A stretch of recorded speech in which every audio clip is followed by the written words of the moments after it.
बिहार में मदरसे में कुछ वैज्ञानिक बैठे थे और बम बनाने का पूर्ण रिसर्च इनका चल रहा था।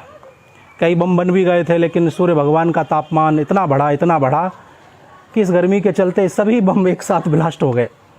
वैज्ञानिकों के इसी प्रैक्टिकल के दौरान मदरसे के जो प्रोफेसर साहब थे, मौलवी साहब, खुदा को प्यारे हो गए। उनको जन्नत नसीब हुई, बेहतर हूर भी उनका स्वागत कर रही होंगी। मस्जिद परिसर में जो मदरसा था, यानी कि जो ट्रेनिंग सेंटर, ट्रेनिंग कैंप जो था, वह पूरी तरह ध्वस्त हो गया। घायलों को जल्दबाजी में ऑटो में ठूस करके किसी गुप्त स्थान पर ले जाकर के गुप्त रोग सर्त या स्पेशलिस्ट लुकमानी हकीम खतरे जान से द्वारा इनका इलाज कराया जा रहा है। और बताया ये भी जा रहा है कि देशभक्त शांति दूतों ने पाकिस्तान और चीन से लड़ने के लिए बम मदरसे में रखे हुए थे, जो कि गलती से फट गए। अब इनके जो परिवार वाले हैं, सरकार से मांग कर रहे हैं कि इन होनहार वैज्ञानिकों के परिवार को ज़्यादा से ज़्यादा पैसा दिया जाए और परिवार में एक को किसी को सरकारी नौकरी दी जाए। मेरे भाई बहन, ये तो रहे आज के ताज़ा समाचार, लेकिन आपको मैं बताना चाहता हूँ कि प्रत्येक हिंदू एक प्रश्न करता रहा है मेरे से कि कारण क्या है कि हम इतना चढ़ावा मंदिरों में चढ़ाते हैं, लेकिन फिर भी आज हिंदू का कल्याण क्यों नहीं है। तो मैं आप लोगों को बताना चाहता हूँ, इसी समाचार से इस चीज़ को मैं जोड़ रहा हूँ। 1951 में हिंदू धर्मदान के ऊपर एक एक्ट बनाया गया था, और ये एक्ट उस दिन बनाया गया था जिस दिन जवाहरलाल नेहरू ने आपके जामा मस्जिद में जाकर के गोल टोपी को पहना था। सरदार वल्लभ भाई पटेल ने तो काफ़ी लताड़ा था, काफ़ी फटकार लगाई थी, लेकिन ये साहब माने नहीं और इस एक्ट को लागू कर दिया। और इस एक्ट के लागू होते ही जो हमारे देश के मंदिर थे वो राज्य सरकारों के अधीन हो गए। फिर क्या है, फिर भ्रष्टाचार का खेल प्रारंभ हुआ। आपकी जानकारी के लिए, उदाहरण के लिए मैं बताना चाहता हूँ कि तिरुपति बालाजी में प्रति साल 3,500 करोड़ रुपए का चढ़ावा पहुंचता है, जिसमें से दो गाड़ियां प्रतिदिन आती हैं और सारा का सारा पैसा ले जाती हैं। मात्र 7% जो पैसा है वह मंदिर के पुजारियों को रख रखाव के लिए दिया जाता है, उसी से रख रखाव करना है।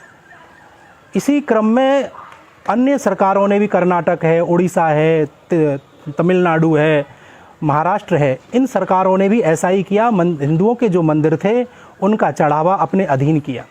लेकिन आपको ये जानकर के बड़ा ताज्जुब होगा कि इस मंदिर के चढ़ावे का 80% जो पैसा है वो हिंदू विरोधी गतिविधियों पर खर्च किया जाता है।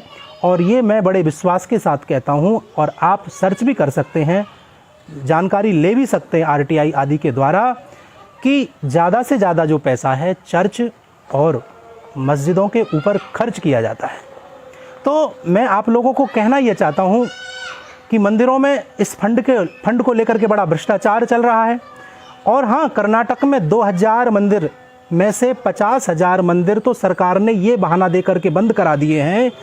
50,000 मंदिरों को इसलिए सरकार ने बंद कर दिया कि उनके पास अब रख रखाव के लिए पैसा नहीं है, धन नहीं है। ज़रा विचार करने वाली बात है। मंदिरों को ही कब्जे में लिया जा रहा है। मस्जिद, चर्च आदि सरकार के कंट्रोल में नहीं है।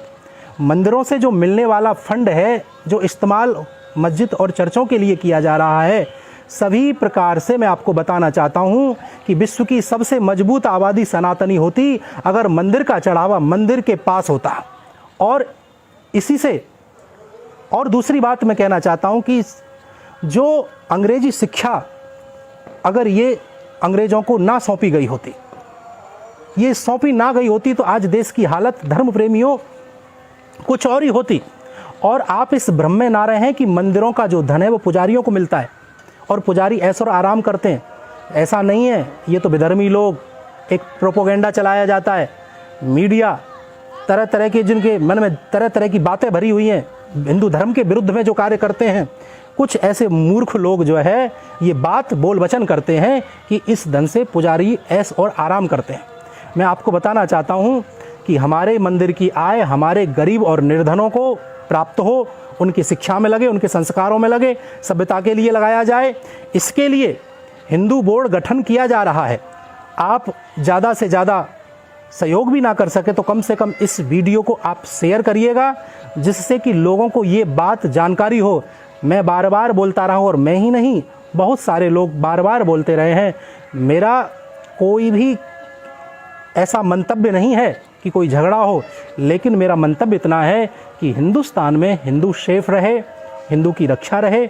और मेरी विशेष इच्छा है, और हम सब हिंदुओं की भी ये इच्छा है कि हमारा जो देश है वह हिंदू राष्ट्र बने। हिंदू राष्ट्र कैसे बने? आप बुद्धिजीवियों को, आप सनातनियों को मार्ग निकालना है, रास्ता निकालना है, बैठकें करनी है, विचार बनाना है। और आप लोग हमसे जुड़ना चाहते हैं तो केवल मैं आपसे प्रार्थना करता हूं, सनातनी और राष्ट्रवादी लोग ही मेरे इस पेज को फॉलो करें, और बेकार के लोग इस मैदान में कूदने की उनकी कोई आवश्यकता नहीं है। धन्यवाद। व्हाट्सएप नंबर मेरा इस पर दिया गया है। केवल जय श्री राम कहने वाले से ही मैं चर्चा करना पसंद करूंगा। आपका बहुत बहुत धन्यवाद, आपने मुझे प्रेम से सुना। जय श्री कृष्णा, जय श्री राम, राधे राधे।